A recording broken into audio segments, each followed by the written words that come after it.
And welcome back to Survivor Hot Takes. It's me, Coach Drew, joined as ever by Emily. Emily, how are you doing? I'm thriving today. How are you doing today? I'm doing well. I'm looking forward to your apology. Hold on. Cindy, we have Cindy back. Cindy, how have you been? And what is your hot take now for the season? I've been vindicated. And my hot take now is that I would like Omer's gameplay a lot more if he did keep voting out all of my favorites. Aw, that's beautiful. That is really who's like your favorites that he took out? Lydia, hi, Chanel.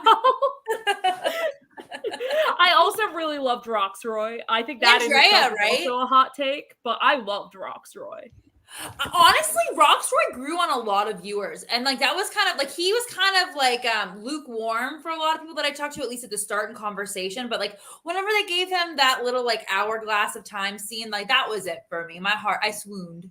Yes, same. I was like, I also just want to be out in nature. Fuck I this know. voting thing. You're right, Roxroy. Forget your wife. Just keep making your fire. You're doing great. Your wife does suck, I'm sure. I'm just kidding, Roxroy's wife, who will never see this. No, we know she's amazing. Cindy, while we have you here, and at the start, I wanted to start on a very positive note. I have to issue a public apology. I thirst trapped over Jonathan for the first like 3 or 4 episodes. We all know how we feel about him now on this show. And Cindy, you were right. Your radar was so strong, and I realized that the only reason I was attracted to him is because I'm attracted to men who are terrible. So great job. You did amazing. I apologize. Way to go, Thank you for the apology. It is due to my own previous attractions to awful men that I see it and I'm like, clock it. Yeah, I'm not that far in like my recovery right now, so I'm glad that you were able to see the other side. Crazies. So like the recovery hasn't really processed. That's it fair. Just went from one bad to another. That's fair. You're doing amazing though. You were able to protect a lot of our listeners from his terribleness before it even started. So great job. Thank you. Cheers. Doing a public service. Speaking of people that the internet sometimes likes. Some sections of the internet. We're going to start the episode with Mike Turner, who I'm not. If I were to rank the people left, Mike's probably like 3rd or 4th for me. But we start the episode with Mike, and he's hooting and hollering about how he cut the head off the snake, or the snake off the head. He set the snake off the head 2 episodes ago. He did? He cut the head off the snake. Oh, I'm so embarrassed for him.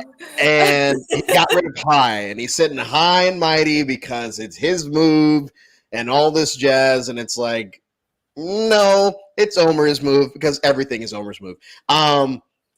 So how are we feeling about Mike now? I know the internet is still loving him for the most part. I still love him, but how are we feeling about him as we get close to the end game? Emily, we'll start with you. Socially, he put himself in a really good spot, even just like reinforcing like those very subtle, like, I love you, like to everyone. Like, I mean, of course, like that's really like pondered at a lot of people's, or pandered, I guess, for a lot of people's like emotional appeal for the guy.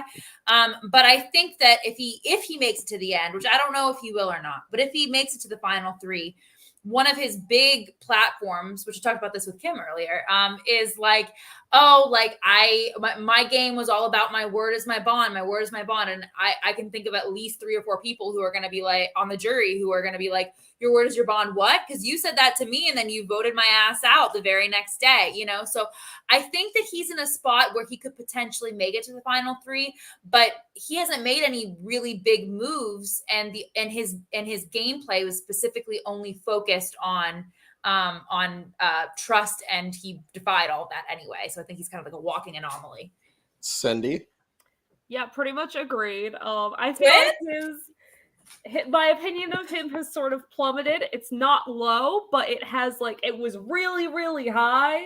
And then in the past couple of episodes, it has just like taken a nosedive. I think that if he owned his game at the end, I would be like, sure, he could do this. Like, maybe he doesn't be like, yeah, Omer told me about you being a lying snake, High, so I took you out. Maybe instead be like, I was having my doubts about you, High, like you turned on Lydia, and then Omer gave me a reason and I ran with it. But we haven't seen that sort of like self-awareness of where that idea came from in his confessionals that I would expect to see it in a final tribal. So I can't see him getting any votes currently. And even if you think about like how they edited him from the start, because like they kind of did, they started his edit off as kind of someone who's a little bit more aloof, like losing the idol and like and all that kind of stuff. Like he didn't start as a very strong and like emotionally bonded winner, if that makes sense. I think that he's someone who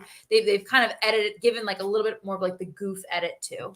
And I will say, like, as I was watching this episode, I've done well with not saying this out loud until now because I wanted to save this for now.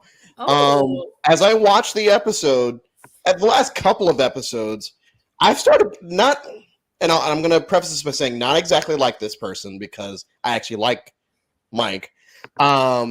He's giving me Coach vibes.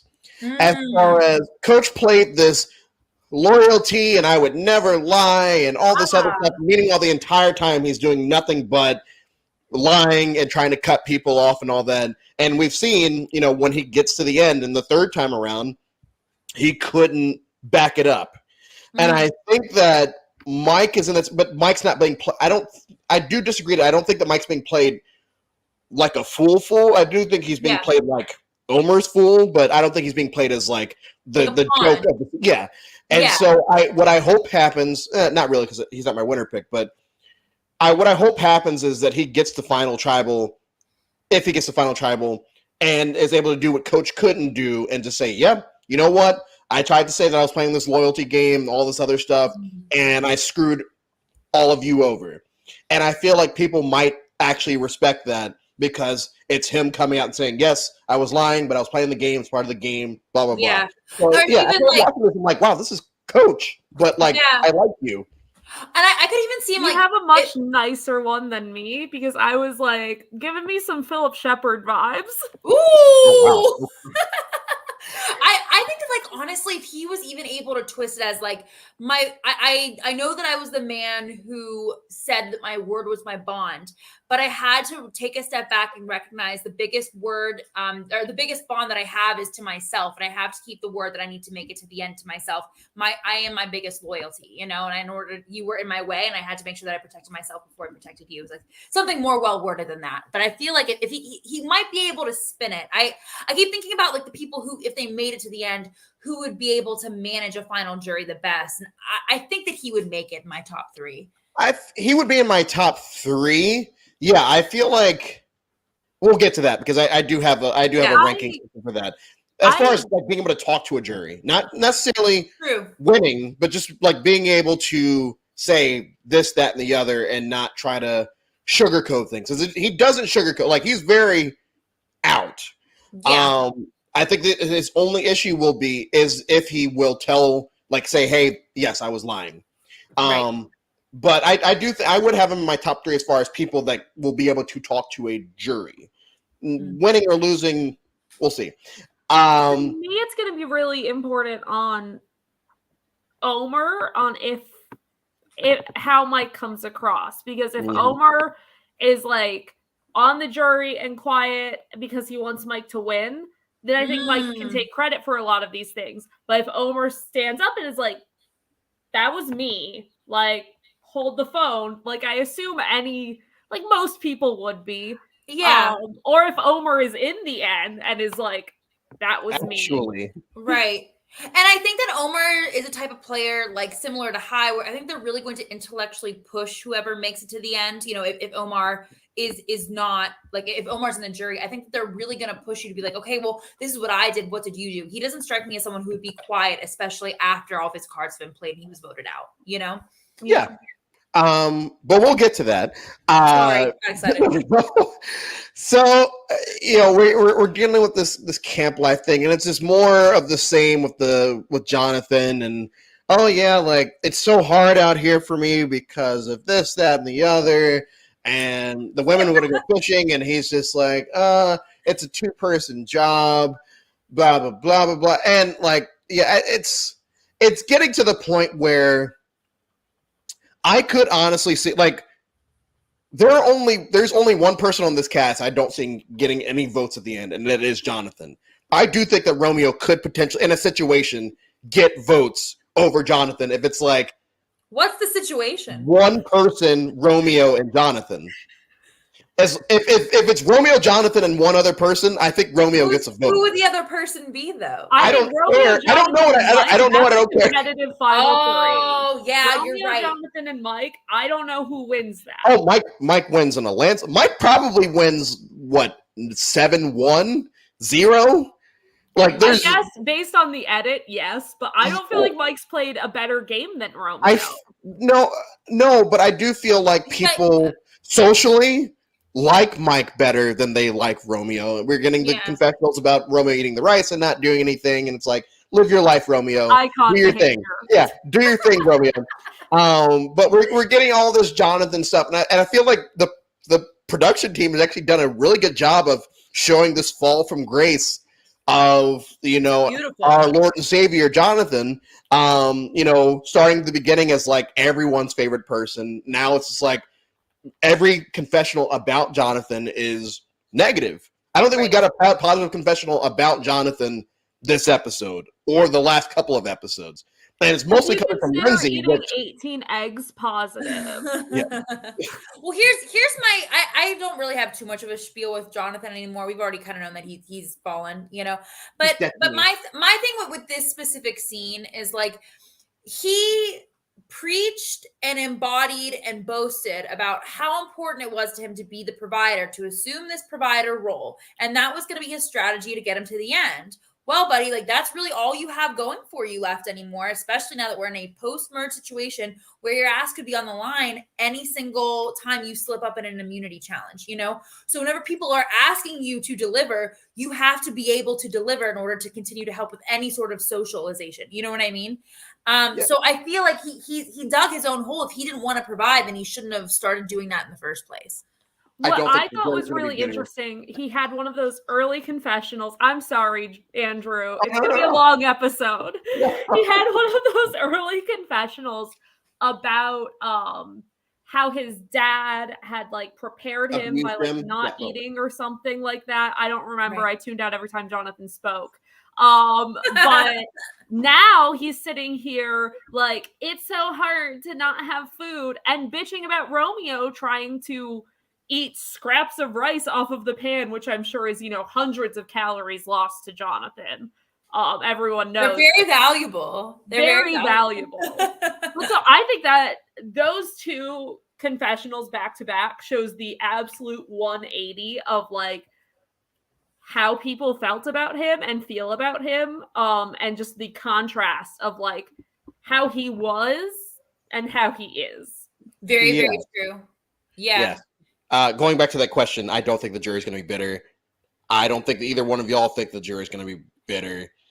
I don't think at this point, I think that everyone's really made peace with how they went out. I think that the only time I could see people getting upset is specifically how Jonathan handled himself in the tribal council, where I think the tribal council, and I think that like that would be a time where he would be at a place where he had to listen, and it wasn't his ego couldn't get in the way in the same way that it does whenever he's like trying to reclaim his I'm not a racist or what I mean, but like I think that would be the only time where he'd be put to the test to sitting down, shutting up, and owning. I also feel like people might get annoyed if people go up there and try to bullshit them, like try to. I was gonna say, I don't think they're going to be bitter, but I think they're going to be harsh. I think a lot of this jury I can see as people who are like, if this is something that they consider their move, and you're trying to take credit, they're going to like step in and be like, take your place. Absolutely. All right. And I also depend. I'm sorry. One last little thought.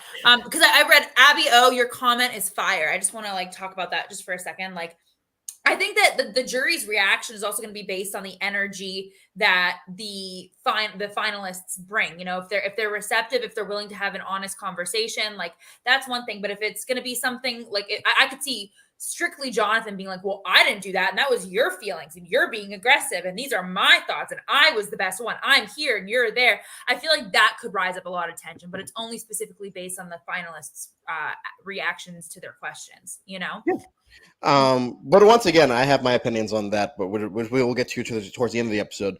But the main plot line of this episode is something that we've all anxiously, negatively been looking forward to all season. I even said, like, this was the last hurdle that 42 had to cross to fully solidify itself as better than 41. It's not really a much of a hurdle, but more, hey, we listened to what you guys said. We fixed this, that, and the other. And I feel like this was the last hurdle that they had to cross to say, hey, see, we're listening. They kept the do or die, and it still turned into a really good episode. And thankfully, the person that lost, which we'll get to in a second, stayed. So do we think this is the end of do or die before we move on? I think it is, but something I'm not so later. Positive. Yeah, something that happened with Jeff later made me think it might come back. I think that until we see someone go home from the do or die, I don't know that I trust Survivor editors to realize how bad it is. I think that, like, we talked about this a little bit last week with John Buckley. Hey, John Buckley, love you.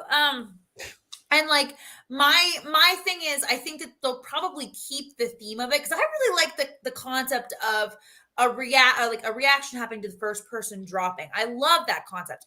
Maybe not as drastic as going home, but I think that it would be super cool to, like, if you go home, then you have to be secluded from everyone until the last 30 minutes of tribal, or like you won't have one thing that everyone else has, or a vote. A vote. Oh my God, duh. Okay, but there's so many other options of different ways that they can kind of twist it and bend it.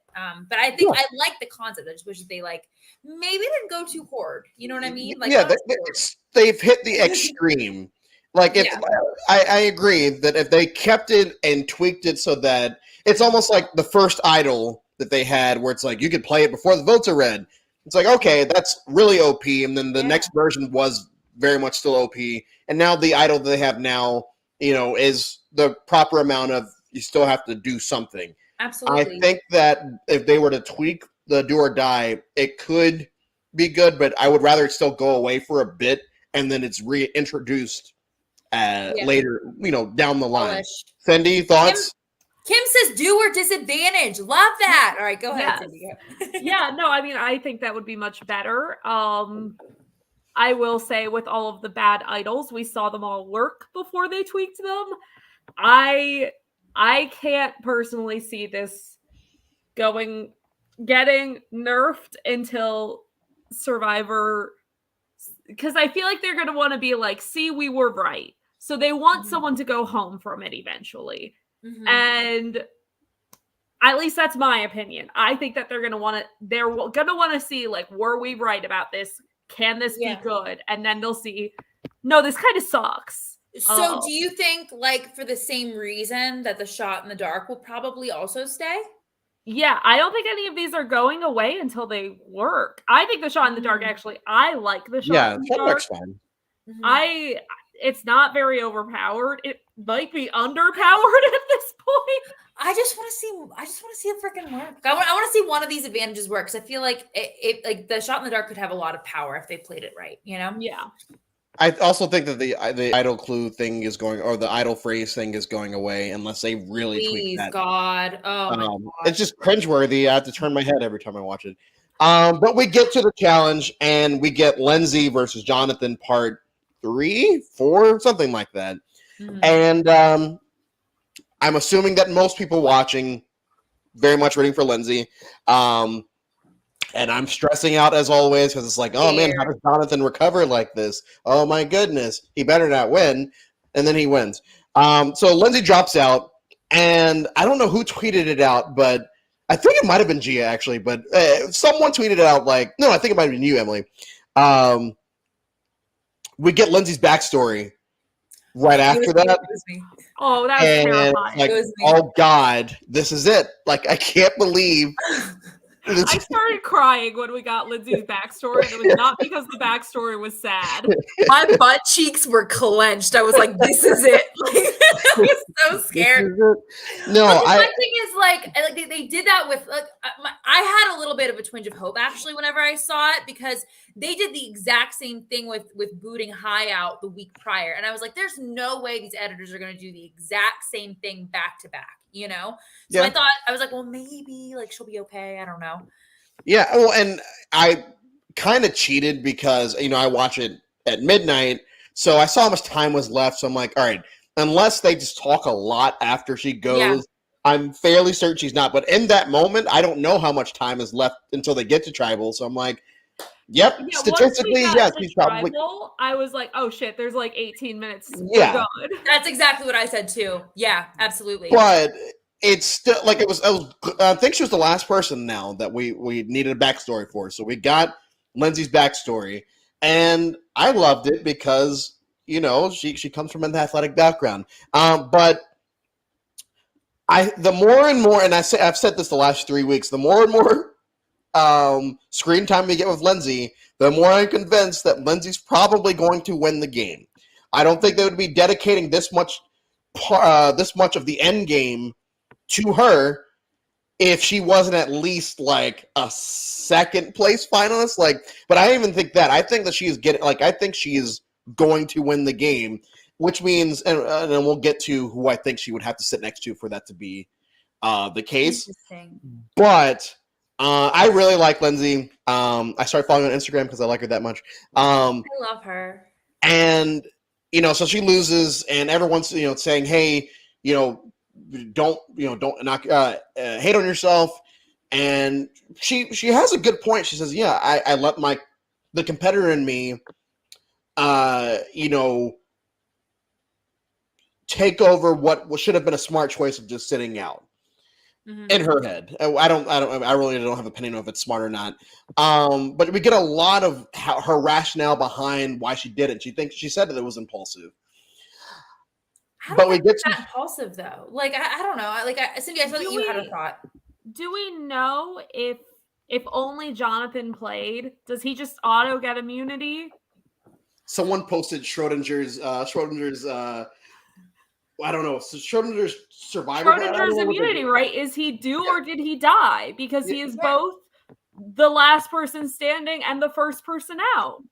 I have no idea. I feel like they might set a time limit for him in that case. Like, hey, if you fall before this time, then oh yeah. But I don't know how they would even edit that, because that's not how Jeff presented it in the first place. I also feel like production would just be like, nope, you need 2 people. Sorry. Yeah, I feel like production should be like, and maybe I'm biased, I feel like, nope, Jonathan, not only did you lose, but here's one of the skulls. No Monty Hall for you. Go home. I mean, based off of how many triangles he thought, I feel like he wouldn't put much thought into said Monty Hall problem. So well, that's a bad sign, because according to Survivor, Monty Hall doesn't exist. Yeah, but apparently. So we get to the tribal. Lindsay's. Oh well, no. Before we even get to that, the plan is all over the place as always. And once again, it's Omer. We get the plan looks like it's set, and we're realizing we're not seeing much of Omer in terms of planning. And all of a sudden, we get Omer and Dre in the woods, and it's like, oh no. I know it. I think I know what's about to happen, but I don't know which way he's going to go with it. So Drea, at the last second, tells Omer, hey, this is my advantage. You're the only person I'm telling this to. I swear, you're the only person I tell it to. And Omer, being the greatest Survivor player that's ever existed, apparently, so good, goes and tells the right people and gets Mike's idol. He gets Mike's idol, and I love the way they edited that scene. It was, I love the, I guess I love the Xander scene from last season, but I love that scene, and this scene blew it out of the water with the whole tension between. It was brilliant. The way, and Mike, and then they do the cutback, and Mike gives his idol away to Omer. I personally think, jumping ahead of the gun right here, I personally think that Omar is going to give the idol back to Mike. I think it'd be silly jury management wise to not give it back to him, because if you don't, then it's very easy for people to kind of turn on you, and now you're at final five and everyone hates you because. But do we think that Omar's getting the idol back? So I've done a lot of research on this week, and by research I mean I put a survey on Facebook to a Survivor group, and I can tell you quickly. One moment, hold on, I'm stalling because it went away. Oh my god! Cindy, wait, hold on one second. Cindy thoughts. Oh, go ahead, Cindy. Yeah, go ahead, Cindy. My thoughts. I forgot the fucking question. Oh my god. Do you think he'll give him back the idol? Oh yeah, idol coming back. Okay, woo, we're having a time. We're having a great time. I don't know, honestly. I see pros and cons both ways. I think Omar is sort of a pros and cons guy. I also think he tends to be a little indecisive, so I don't think Omar knows at this point. I feel like Omar's kind of gonna like hold on to it until Mike is like, yo, remember that idol thing that you owe me? And then he's gonna be like, and then it's I think it's gonna happen after immunity. I think that if Jonathan loses immunity, Omar gives it back. I think if Jonathan wins immunity, Omar might hold on to it, honestly. That's a good question. That's a really good point. So here's so go ahead. Do you want to say something, Andrew? Go ahead. I have lots of thoughts on this. I just got excited. So first of all, I will use my research, aka the survey that I posted on Facebook. And it's like a Facebook mom site, I think. I don't know how reliable my sources are right here, but I asked, do we think that Omar will give Mike his idol back? And 109 people voted no. 96 people voted yes. 19 of them said, should Mike take it back? Like, how are you going to do anyway? And then I hope so is another 6. So that's like kind of unsure. I feel personally that I don't think that it would be smart for Omar to give it back. And here's why. There are 6 people left.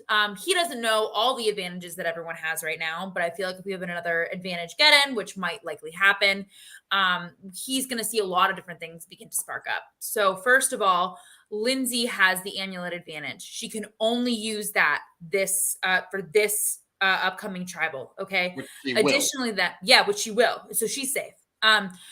Marianne has the extra vote that she can only use this tribal. It expires after this tribal. Okay. Marianne also has an idol, and there's another idol hanging around. Okay. So like 4-ish people have some security, or 3-ish. We're not really sure how Marianne's going to use her advantages and when. Okay. And then we also have to account for someone's going to win an immunity challenge. The immunity challenge looks like it's going to be something that combines both puzzles and physical strength and endurance. So my thing is, Omar at this point could frame it as, I saved your life by giving you this information. You owe me security in my life for this situation. And I think that if he frames it delicately and respectfully with Mike also might kind of bend in. So I'm I feel very, very strongly that Omar should not let go of this advantage for his own safety. I don't know what he's going to do though. Cause he just like you said, Cindy, he's very much a pros and cons type of guy. It just kind of depends on how he's feeling by the end of the episode. My opinion is they're going to get the episode's going to start with him giving back the idol. If that happens, I'll be so mad. I'll be so mad. Idol back to Mike, because Mike's going to be like, all right, cool. Thank you. And get it back, and then Omar's going to have some kind of confessional where it's like, now Mike fully trusts me because I saved him, and now it's time to blindside Mike. And that's where the episode's going to start. It's like, oh, yes. And it's going to be, I think this is exactly how the episode's going to go. That sounds true, especially because of this is how he is. This is how he is in the game. That's exactly how it's going to be. That's not how it is always, though. Especially at the end, you have to be a lot more cutthroat. And I feel like if he has been. But what do you mean? No, I just think, he's going to be even more cutthroat, being like, yeah, I know that, like, you gave this to me, but now I also have control over it. So the problem is, he can be cutthroat and still be. But but Mike even said, didn't Mike already say, like, I gave it to him. I know that he may not give it back to me. Omar and Lindsay both said in conversation, like, now we have control over the idol and where it goes. Like, I think it's going to be lot more. But Omar, I wish we'll put some type of wager on this. Omer's absolutely giving the idol back to Mike, and I would say before the first commercial break. I can see a big Survivor editing would be obviously before the first commercial break. But I don't think they show us the little like Omer and Lindsay like now it's ours. If they're not going to have at least a little bit of a back and forth. Yeah, Cindy. Yeah, absolutely. Take that, Drew. What? Em's like, last time I didn't love Cindy, but now we're yeah. Well, now I trust you with my heart, since I couldn't trust Jonathan with mine. So,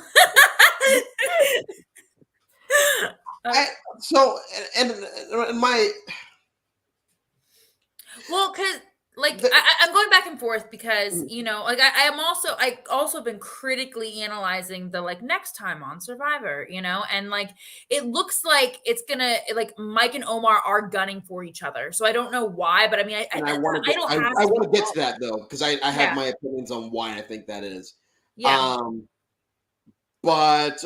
So going back to what we were initially talking about, Drea tells Omer because everyone trusts Omer with their lives, and they shouldn't. And my opinion on why Romeo keeps voting the wrong way is because Omer is telling him, and he's telling everyone else, I hear the votes this way.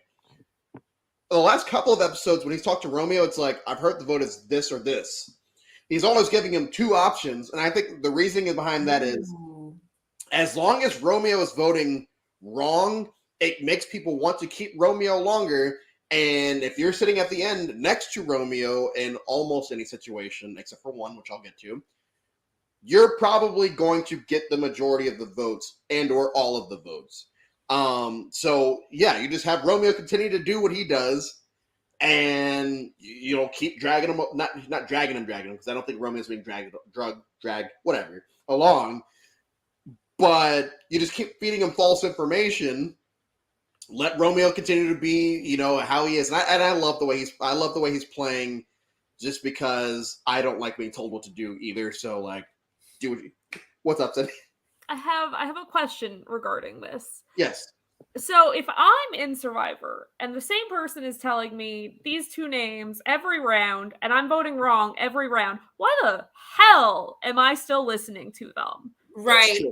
I think that at this point, I just think that Romeo's game is so interesting. I think that it's weird because I wonder if he thinks that he's in control right now. Hi, Christian. I think that I don't know if he knows if he's in control right now or what his vibe is right now. Because I feel like if you're in a game for $1 million, why aren't you trying, if you're recognizing exactly what you're saying, why aren't you trying to take the game back for yourself? I think we're going to see a lot more of that in the next episode, though. I have a cracked theory that I just came up with. And when I say cracked theory, my theories get very cracked. I'm invested. Tell me. So Romeo knows where the votes are going each time and purposefully votes wrong so that he's not viewed as a threat to get himself to the end. And in the end, he's going to be like, I masterminded the whole thing. And no one's going to respect it because no one would respect that because you have no evidence. And but to also build off of that, he had one little confessional at one time saying where he put the one vote on high on purpose to make him nervous. What if he's throwing those votes as a move ahead of the move sort of situation to make the other people who are in charge nervous? Ooh, he could frame that. Him and me on the same page. Yeah, I think that is also a potential thing. But I do say that and I said this on the Survivor Buffs podcast a couple of days ago. Romeo, if you're sitting at the end next to Jonathan and one other person, you really only have to beat that one other person as far as talking. You don't really have to. We've seen a lot in these games where the previous 13 episodes didn't matter. It was all about how they performed at Final Tribal. And most people are going to be not. Most people are. Wait, I lost my train of thought. What was I going to say? Most people are not going to be leaning towards, or most people are undecided whenever you get to that final. And all Romeo has to do is sit there and out-talk one other person, and we could. I don't think this is the case because the way it shows out. I don't think this is the case, but Roman could sit there and out-talk somebody and potentially like get his way into a win. Who do And you think Romeo's capable of out-talking? Huh? Jonathan. Other than Jonathan, because he has to also out-talk someone else. I can't see no one else, but like I mentioned earlier, if Mike Turner goes up there and pulls a coach and like doesn't, admit to the fact that he was kind of a backstabber in certain parts, and because in theory, like Mike could also they could also argue that Mike was a goat. You know what I mean? Like he was Omar's goat until Omar couldn't make fire, hypothetically. Or, you know what I mean? Like I think that like so I do think that Romeo could say the right things and talk well enough that he could get votes. Now I know I keep teasing it, but I do want to wait till the end to get to like the hierarchy of who I think is probably going to do the best and all that jazz. But we get to the vote. Drea uses her knowledge is power. Mike Turner does his thing. They go vote. we've skipped an amazing part, which is Drea's absolute poetry. Yes. I observe. Yes. I observe. observe you going to the water and not coming back with water. Oh my gosh. Oh, I got Ain't I a Woman vibes from that. So for the I got chills and everyone's read Ain't I a Woman. And the way she said it so like smugly and oh my god, like I sat there, I was like, you're so getting voted out after saying this, but I love it so much. I know. I was like such a big threat building, like it's like I'm always watching. I know. And I was like, you're just an icon and we're about to watch you get dethroned, but like you are still my queen in my eyes. I have been I'm gonna say it now because it's been bothering me. In the very beginning when I gave my hot take about overvoting at my favorites, you asked who my favorites were, and I forgot to mention Drea. She is another one of my favorites that Omer is taken out. He's dead to us. Dead to us. Yeah, so Drea's Ain't I a Woman type speech. I loved, and Jeff goes, oh yeah, it's almost like a horror story, isn't it? I'm like, oh god, just shut up. Fine, Jeff's whatever. He's woke now, I guess. That's not. So they go vote. 3 votes on Mike, everybody else on Drea. No idols are played. Drea goes home. Drea has not the greatest, top 5 greatest exits of all time. She's hugging it up. I'd say the greatest. My favorite moment of this is, and I don't think they did it I don't think they were, because they never zoomed on it, so I don't think they were actually trying to make this apparent. But Omer keeps going in for a hug, and Drea hugs everybody else and then hugs him last. And I don't think it was on purpose, because I don't think they never focused on it. I just noticed it. And then she starts her spiel, which I want to get to in a second. But all time, where are we putting Drea's exit? Is better than High, first of all, right? Can we all agree it's better than High? Oh yeah. Well, but I like I don't know. I'm torn because like definitely better than Highs. I go back and forth about like if I live more for like the like haha you got me, I live for the blind side, or like the really stone cold theatrics of someone who was like voted out and they like look back. Who did that? You mean Ozzy? You mean Ozzy? Ozzy did that, and he was like all dramatic. And Shout out John Buckley. I ate that shit.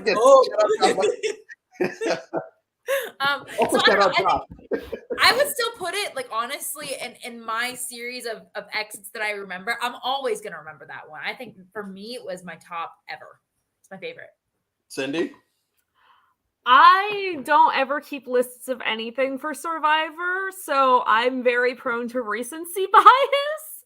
That's my like little, I think it's my favorite, but again, I'm very prone to recency bias. Mine Can I ask?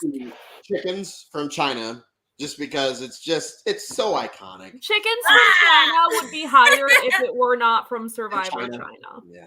Okay. Oh my gosh, I would die for that. I have Richard Hatch's I've Been Bamboozled from All Stars.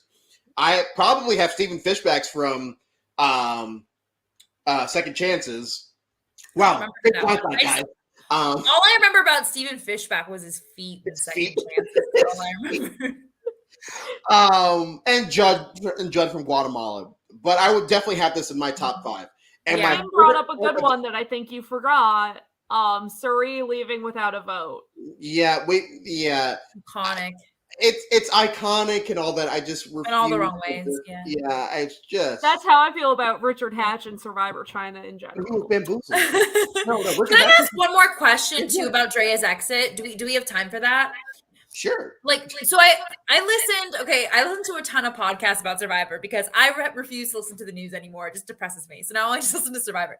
And Ricard, I listened to like Ricard's interview on Rob Has a Podcast, and he talked a lot about like this last episode and like how it parallels to 41 and some of his personal feelings. And he talked a lot about Drea's exit in general. And I wonder, so Drea went out and she called out everyone's game, which I know we're going to talk about in a little bit. But I wanted to know, like, if you guys feel that it should be allowed for them to be able to even say anything and put everyone's game on blast when you leave, or once you are officially voted out, is your voice also taken from the tribe as to not put everyone else on blast? What do you think? Cindy, you can go first. I think it's really hard to police it because like it's really hard to just as someone's voted out be like, hey, shut up, no last words, like True, you're out. Like that's really harsh, and then we lose any iconic exits. But I do think at a certain point it does feel like it's a little crossing the boundary. Right, because I feel like this specific tribal could be monumental in future tribal councils to serve as a model of like, if Drea can do it, then anyone else can do it. And like Jeff ate that shit up. He was living for it. He praised it at the end, which makes me think that maybe they're gonna allow that in future Survivor generations, and that's gonna be just kind of how people get voted out now. It's gonna be the next, because they didn't used to be able to leave their seats at tribal until the first like live tribal, and now we see them all whispering. I think it's going to be the next. Drea left her seat at tribal and Jeff loved it. And now everyone is sort of going to try and do it. What do you mean by Drea left her seat at tribal? I mean, like, it's the equivalent of whoever originally left their seat. I don't know. I'm not a Survivor historian. But even going back to, like, Borneo, like, Greg's way out, he has that little moment where he's like, oh, no, guys, I'm going to miss you so much. And then, like, it's faking and whatever and gets his torch snuffed. His torch snuffed? Yes. So I do think that, there is a lot of precedent as far as being able, like, talking after you've been voted out. I would say there's probably a moment in every season where that has happened. But it's not usually calling out game to the extent. No, you're right. And that's what I mean, is that she's the first one to really call out everyone's game. Yes. Mike, you're winning. Omer, you're lying. Yeah. Like this, that. And Mike even got the confirmation from her being like, you threw 2 on me. Like, imagine how that would impact how he carried his game if he didn't know if there were 2 on him. If she threw the 2. Like, if it was like, and I do think this was, and this is, I can finally get to this. I do think that everything that she said was calculated, period. So even her saying, yep, I put 2 on you, gives Mike this little thing in his head of, okay, Romeo probably was the one that voted against me. But as she leaves, every person that she said something to, I feel like it could impact their game. So I'll start with Omer, the most obvious. She could have really screwed Omer over right there, because if he was the only person that she trusted with information, everyone else playing this game has trusted Omer with some type of information at some point or another. True. And they're going to realize very fast, maybe even this episode, wow, Omer is trusted by a lot of people. Maybe we should get rid of him. Maybe he's going to get maybe he is, I don't know who said it, but maybe he is getting the Ricard edit of, like, everyone's so zoned in on Ricard winning that when it gets to the finale and he goes and Ricard goes, maybe we do get that Omer ending of everyone was convinced he was going to win, and then he goes away. So Omer's game could be screwed right there. We have Mike, who she gives him the kiss of death, as he says.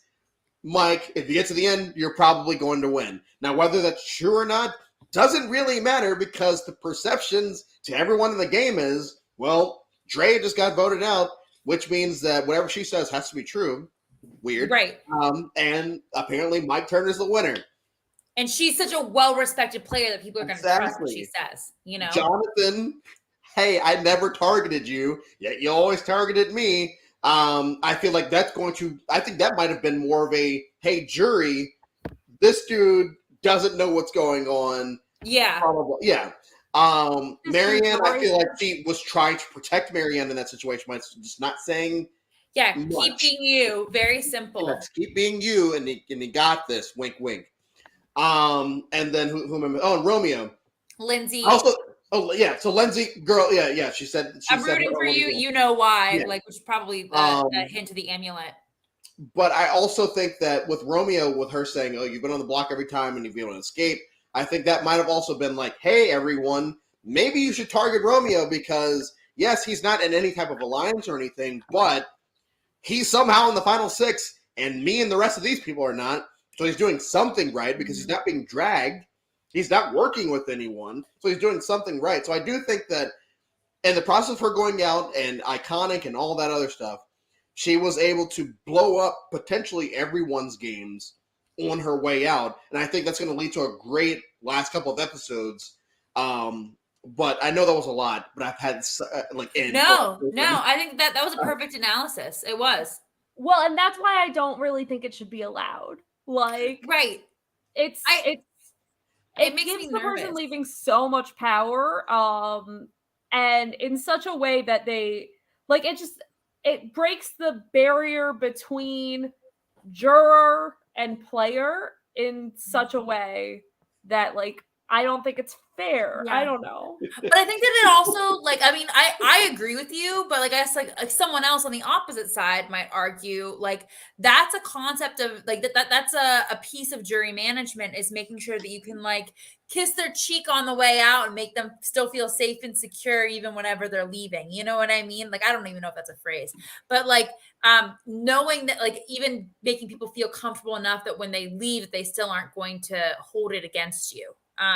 So I don't know how I feel about it. I think that I think that though they're going to create some sort of I want to see just like how other people react and how the next person voted out is going to go. So I think that that's going to continue to paint the precedence of how it's going to what Drea said lingers into this next episode. If this next episode, the underlying plot is Drea said all this, which means this.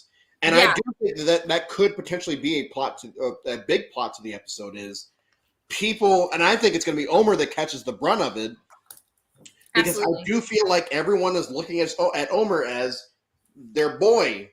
And if everyone's looking at Omer as their boy and the person that's got voted out claimed that he was her boy and that he was the only person that she trusted enough to tell something like that to, people... These and this is one thing I really love about this cast is that they're smart.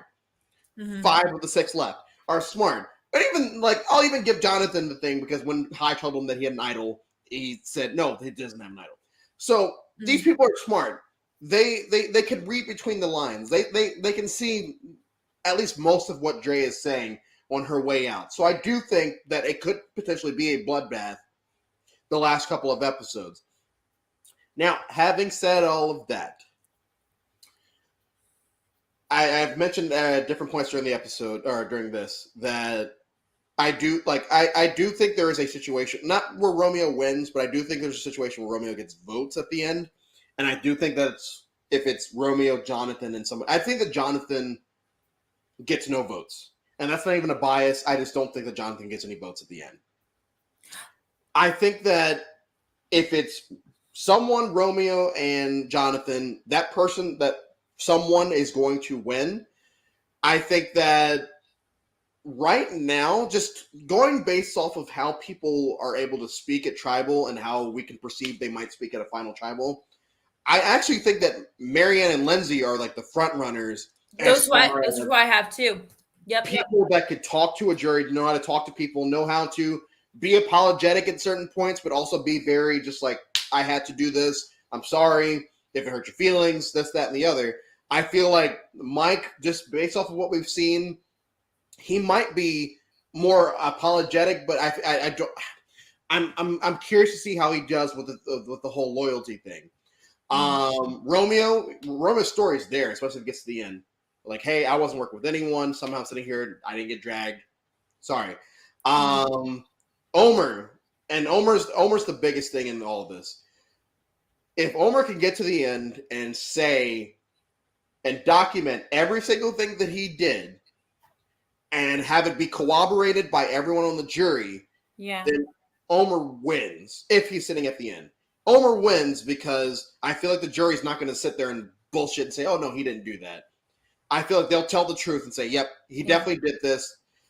So I do think that if Omer's sitting at the end, the only person I see him potentially losing to is Lindsay. I do think that he probably beats Marianne, and not because I want him to, just because I feel like that's probably what's going to happen.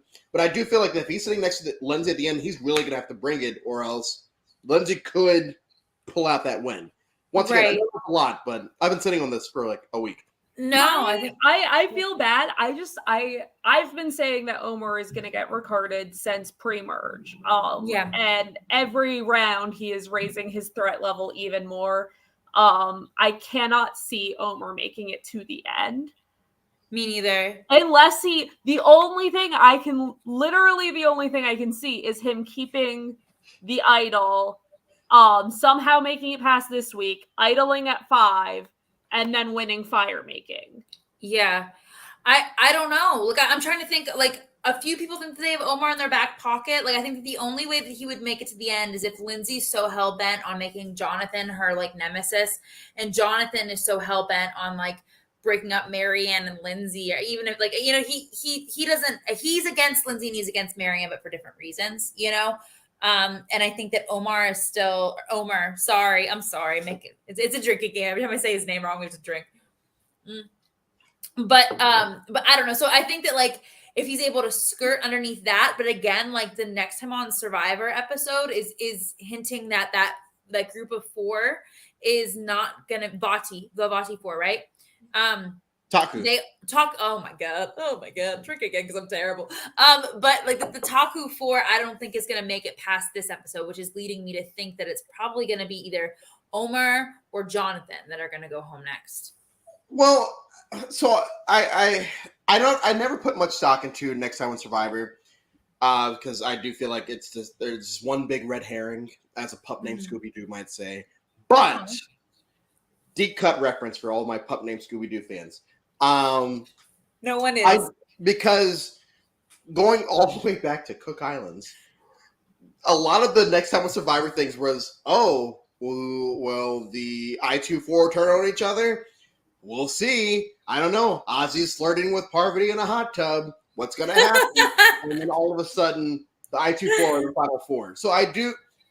that's why I don't put stock into it, because they do try to purposely throw you off with these things. Having said that, I do feel like one of those 4 are going home this episode. I don't think that Mike is going home. And Romeo at this point, like, as much as I give credit to Romeo for what he's been doing, I don't see Romeo going home before Final 4. I think that his big thing is either going to be that he's going to be the target this time, or he's going to lose fire making next time. I'm very convinced by that, especially like advantages are going to start dwindling after this episode. So he's not going to really have anywhere else to hide, and his game's already been put on blast, but we'll see.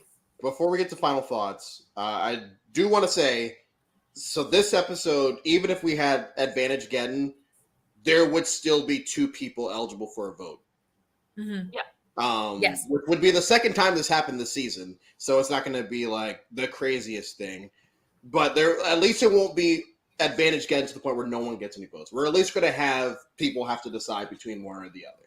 So I'm thankful for that. Everything that everyone else has done wrong 41 seasons prior, 42 has tried their best to fix. And I think that if they stick the landing, I said this on the Buffs, I do feel like right now, I sit there and make my lists, and right now, 42 is my 15th ranked season already.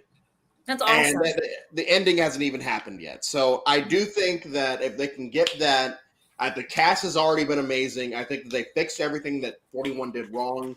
I think we could be looking at one of the best seasons, period, that's ever happened.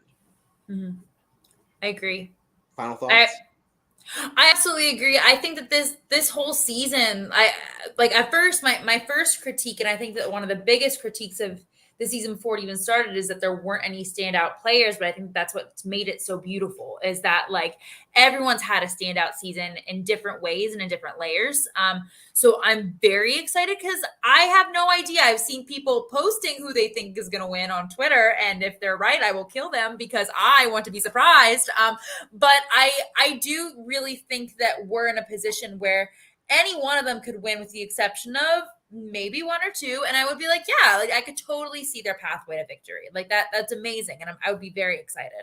So I can't wait because I feel like none of us are going to know like how it's going to turn out. It's not predictable at all. Cindy? I'm gonna say that this is not one of my favorite seasons. How dare you? Quite Cindy? easily put off of seasons by like one or two people that I don't like, and there has been one person that I thought has brought down this season. Tori. And at this point, every round, Jonathan stays. I'm finding myself more and more like slogging through these episodes. Like the moment he won immunity, I was like, fucking kill me. I don't want to watch this. And then I got into the strategy with Drea. But there's just such a like I get very easily put off by just like one person I can't stand. And there's only like 5 or 6 seasons that have that one person I can't stand from the beginning. Interesting. So for me, So I'm you're just not- like, So like you're not the type of person who like needs to have someone to root against, because I feel like that's like really what encapsulates a really good season is if you have people that you want to win and people that you want to lose, but you're not that type of person. there could be people that I want to lose. Like I think like not that I wanted Ricard or Omer to lose, but both of them losing I think is very compelling, and I would honestly rather see either of them lose than win because they've pretty much like dominated. So to me, those are like very compelling losers. If Omer loses, not saying that Omer loses. So there are like those types of things where I want to see them lose just because I think it's very compelling. True. But like with like people that I just don't like, Kim asked who, I also didn't like James. Obviously once the point got with Dan, I didn't like Dan, but James was in 3 seasons. So that makes 5 seasons just off the top of my head where I just did not like someone. And then Richard Hatch in All Stars, the moment he did his thing, I was like, I'm done. That's true. That's fair. Also, all of Thailand. Do I even have to name one person? They're all terrible. Jan, except for Jan. She buried a baby bat. But where is that at? Okay. I like Richard Hatch. He's fine. Whatever. No, he's not. Get out of here. Fine. He was bamboozled. You're not fine. Get out of here. So, thank you all for tuning into our longest episode of the season. By the way, thank you all for tuning into our longest episode of the season. I think I went 1 hour 3 with the buffs, so it's not like we were that far off from it. Oh my God. I'm really looking forward to these last 2 episodes. I'm hoping that the season can redeem itself in Cindy's eyes and everyone else's eyes. I hope that it continues to be enjoyable for everyone. But Cindy, thank you so much for coming back. We will be glad to have you back during our summer season when we're doing all of our stuff during the summer, especially our org thing. I'm going to keep selling, as you know. We're going to do an org series, and people are going to hate me, but it's fine. Right. So thank you all for tuning in, and I was reading the chat. Yeah, and we'll see you all on the other side. Bye, guys.